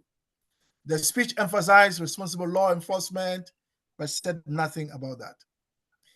The other demand was greater accountability and transparency in governance with measures to tackle corruption. Was this addressed? Well, to some extent, yes. The speech highlighted efforts to block financial leakages, introduce automation, increase transparency and accountability in government operations. But will it work? Now, then the other demand was addressing unemployment, which you mentioned a lot, Brother Pigeon, poverty, the high cost of living, with policies to stimulate job creation and provide social support. Was this addressed in his speech? Yes. Whether it will actually be different on the ground remains to be seen. The speech addressed various economic reforms, including removing fuel subsidies, which was the beginning of the which is what sparked this. The protest was sparked by the removal of fuel subsidies, increasing government revenue, investing in infrastructure, and supporting small business. Then they had educational reforms demand, investment in the education sector to improve infrastructure, access to quality education, and support for students. Again, he did address it in his speech and said they're going to process 45.6 billion naira for student loans and other educational support. Healthcare, they demanded that there's enhanced healthcare services for better funding and access to medical care. The speech partially addressed it, mentioned efforts to improve healthcare, but specific details were limited. So, Brother Pigeon, so it is clear to us that the governments are not going to solve this problem. These liberal and conservative governments are not going to solve our problems. That's true. Because you tell me the government to stop corruption while the president himself is corrupt. So what do you basically tell that a person who is corrupt to stop corruption? Is to stop himself or kill himself. Basically, that's what you're trying to tell him, or come to and repent and say that I am now clean, I've repented. It's basically impossible. But look again, how do you replace them if you say by ballot? Look at Nigeria.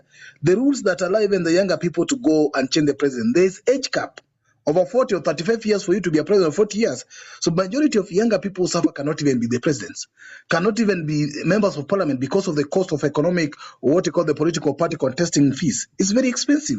So the younger people cannot actually even be part of the solution, just to speak it. But you speak it to a group of people who are not affected by your problem and who may not even be thinking about your problem at all. And that's why I'm telling you, even the so-called democracy of ballot system is becoming very hard for the younger people. When you talk of the Sahel region, you say Niger has changed, whatever has changed. They have never gone through the ballot. And if you check even where we've gone through the ballot in some systems, you realize that most of people who become the ballot, maybe are elected as the next change, are probably who are people who have been in the same system. So you just change one player from the same team. If it is Manchester team, is a player in the sub of Manchester coming in and still Manchester. So basically, this is where the biggest problem is coming in. And yes, the state might not be the solution, but also the ballot is not the solution. Well, and violence is not the solution either. because they will just kill us all. Because they have all the weapons. You are happy, brother. Brother Kwame, yes. Brother Kwame, you are lucky. Ghana got independent by peace. Unfortunately, in Kenya, it had to take us 7 years in the forest to get it. And basically, that tells you that peace can be one way and violence can be another way. No one is absolute. Can I make a comment? But we can't be promoting violence, Brother Pigeon. Yes, please. Who wants to speak? Come on, please. Let's hear you. Thank you. I don't know. I think your question, if I heard you well, you are asking about the younger people towards African unification. Was that the case? Kind of, yes. Yeah. Because, in other words, Brother Kama, in terms of what is happening, Look, our youth are upset. Our youth are angry. Our youth are not happy. And highways. Okay? Their human rights are being violated left, right, and center. So they are not happy. Now, so they have a case. In all the uprising so far, if you want to call it that, I haven't seen the older generation, people my age, also on the street, supporting their children. I didn't see them. It was just the youth. So the question by the Kama was, how do we relate this to the unification of the continent? Okay, I don't know, because my observation, personally, I just look at it as displaced aggression. You know, what is challenging the youths is unemployment. There's that anger. And, you know, the protests are not merely to, you know, to change per se the status quo, but is to push authorities, you know, to make things a bit better that they can also fit in. I would love actually to start seeing protests agitating for Africa unification, you know, from the youths, because they hold the future. Yeah, like you did allude to, you know, from the youths, can we start building up leaders that will go into government with a different mindset change?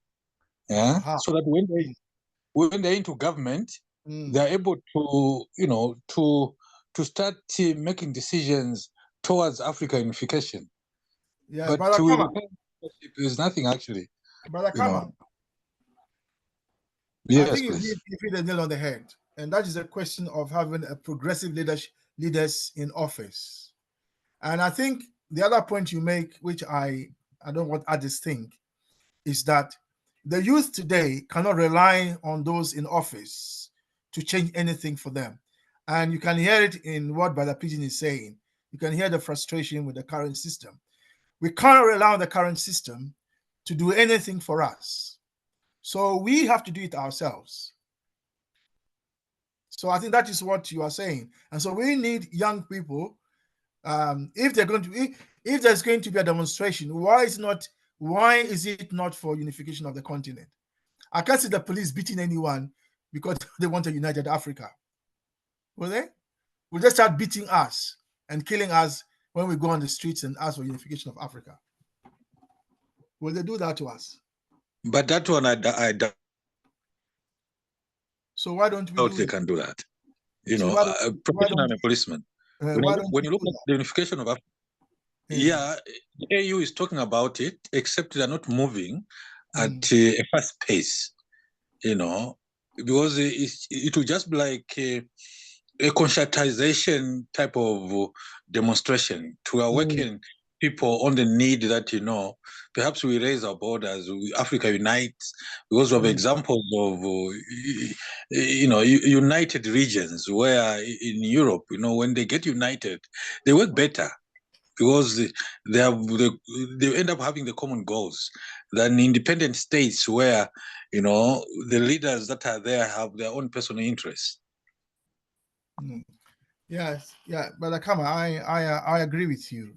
If they're going to kill us because we are calling for Ruto's government to disappear, then why don't we stop saying that? Another call for unification of Africa, which means Ruto's government will go anyway if Africa unites, if you understand what I mean. So why don't we go on demonstration on a bigger solution that solves all these petty problems? Yes, Brother P. Yes. Exactly. Who do you want to push for? If you say unification of Africa, what are we envisioning as a process of unifying Africa? Either the independent small countries giving up their sovereignty to a bigger continental government. That's what you're looking at. So that the small so-called countries give up on their sovereignty and maybe sign an accord to have a continental government. Who do you expect to do that? Those presidents of those small countries who cannot even help on healthcare to sign to give out their small territories where they are looting our money and everything else for a continental government. That's basically impossible. So if you have to look in that direction. Yeah, let's hear what Brother Kama was saying about that. Brother Kama, come in. But we have already countries like where I don't support coup d'etats. I'm a former policeman.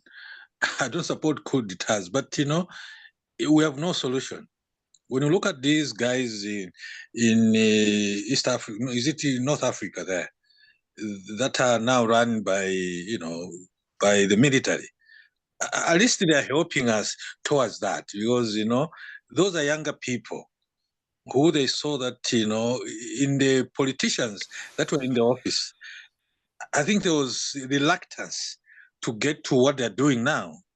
It's just unfortunate that now it had to be through coup d'etats. But if that's what it takes, to correct the situation, there's nothing we can do, because those that are in offices now are controlled by the superpowers that that we cannot remove through a ballot. If it has to take by force to take these authority, the governments, we do it and then start doing things our own way. But of course, not supporting coup d'etats. Yes. Yes, sounds like Brother Pigeon agrees with you that will take them out by force. Brother Pigeon, Brother Maha also has his hand up. Brother Maha and then Brother Pigeon. Okay. I wanted to say, Dekin, just hold your thoughts for the moment. But Brother Maha, unmute yourself because you have your hand up. Yeah, we can't really stand and say that there's nothing we can do, because already power is not given. You have to stand up and take it. Totally, democracy doesn't work in African states. Neither has it worked for the developed nations. What we really need to do, we really need to push ahead with the revolution. A number of people will have to go, a number of people will have to die, but that is the only way. The West African way, we go in accord with our Sahel brothers, and also that calls for the support from our armed forces. They really need to come in handy and help.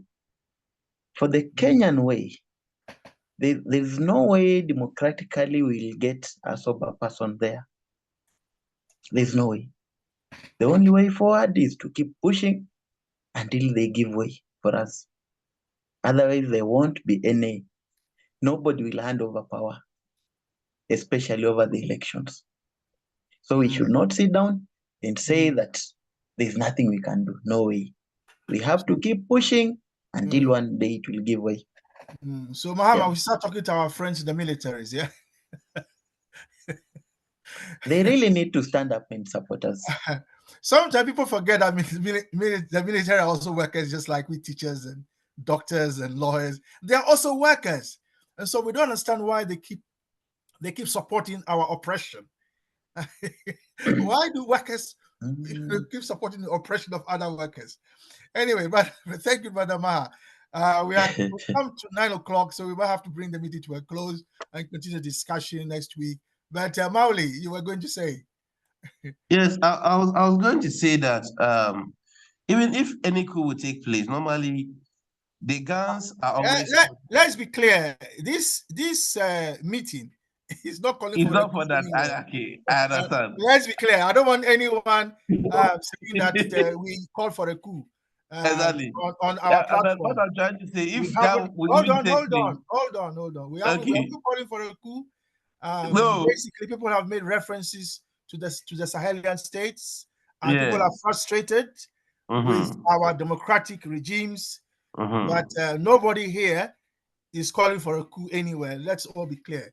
And Brother Maha made that very clear. So thank you. Continue, Brother Mauli. I don't want anyone arresting you in Ghana saying that you were talking about a coup. Exactly. I mean, the guns are always with the policemen, so they will be the one. But what I was trying to say is, if they say a house or a house is burning, will we say that we should wait for the wait for the fire brigade for them to come, or you quickly act? So in our situation in Africa here, the problem is when this problem is going on, is taking place, we always say, oh, let's hold on a minute, let's think about it. But you see, as we wait, the house is burning, it is destroying things. You see, So there need to be a deliberate, unification of purpose and action towards what is going on. Because as time goes on and on, the more we keep losing out, and the more it becomes very difficult for us to achieve their purpose. Okay. Molly, Akpe. Thank you. Okay. Brother Pigeon, any announcements? Brother Pigeon. Dadema Fole, okay, time is up. I thought Dadema Fole. Oh, did he want to say anything? Yeah, he was on and off. I think network was getting him out. Yeah, he's off now. Is he? Oh, he's back. If you can allow him, please, even a minute. Yeah. He's been struggling to say something. Brother Pigeon, you do, and then chair the rest of the meeting, and then close the meeting. Make the announcements that we need to make. Yeah. Dadema Fole, please speak on this. Mafole, please. Mafole? Please, you wanted to share something. Is he around? Yes, Mafole. Yeah. Can you hear me? Yes, please share your thinking. Okay. All I'm saying is, it is okay, as I said, for people to make inputs in many different ways. Now, youth are playing their role. They are raising awareness. They are protesting. They are advocating. But we should not wait for that and depend on that alone, because that alone will not necessarily bring us the right governance. Let us keep working on how to prepare ourselves and other people who will then take over whatever way is going to be used for changing the current situation for the better. So let's not focus on just one and hope that it will resolve the problem. That's my only input for now. Okay. Okay, thank you for that. I think we've run out of time. At least we started about this topic a bit late, but we were also concerned on the current affairs going on in the continent. It's a conversation we'll keep having. Of course, we are trying to break out a bit from so-called presentations to have such open conversation, so that we break the bottom, as Brother Kwame said, of presentations. Because presentation then limit us to sit, listen to somebody, and then you just listen to. We are not lecturing here. We are all putting together our efforts towards building what you want for the continent. As I would say, I think in regards to this is that Kwame Nkrumah reached a high level of consciousness when he wrote his book, Handbook for Revolutionary Warfare. And basically that is what it is, because we are meeting brothers and sisters in the continent who don't behave as brothers and sisters to us. We are meeting our brothers who either get to political positions or brothers who either get to military forces who are ready to kill their fellow brothers and sisters. And I don't know what happens to them in the process of just defending other political positions. And it's high time when they say that what you call extraordinary circumstances call for extraordinary measures.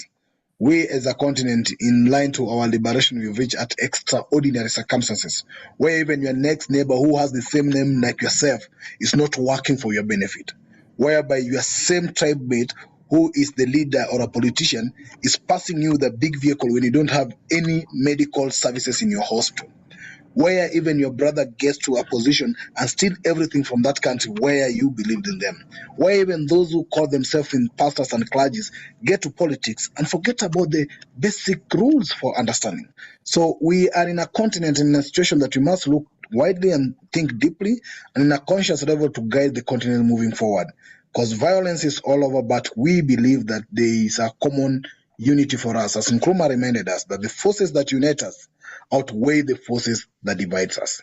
So let's find the forces that unite us so that together we can unite irrespective or despite of the so many strong forces that are trying to divide us as a people of the continent. So we are looking forward to still more open conversation like this in our coming next Saturdays. And we will be looking for a session on the African Free Continental Trade Agreement. I will be working with the presenter. If he will be ready, will come in and share with us what is the economics of the continent. There's the issues of debt that have been discussed here. Brother Kamas talk about the production level, whether we have food sufficient. So we'll be looking also interestingly on this aspect of the Africa Free Continental Agreement. Are we having free trade and what are we trading in between? So I'm hoping we will discuss that a bit in our next Saturday. But also we are looking for more conversation of this nature to continue moving forward.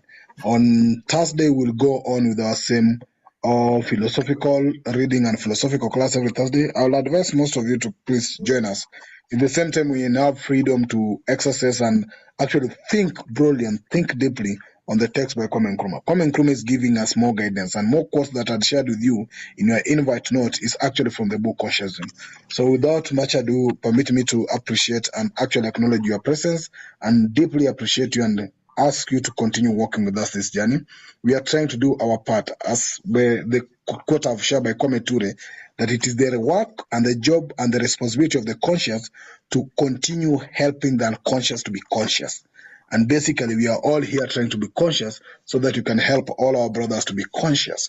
Because if we are conscious enough of what's going on, we can be able to have a proper solution for ourselves and for the continent. Thank you very much for your time. Back to you, Brother Kwame. I think that's the end of this.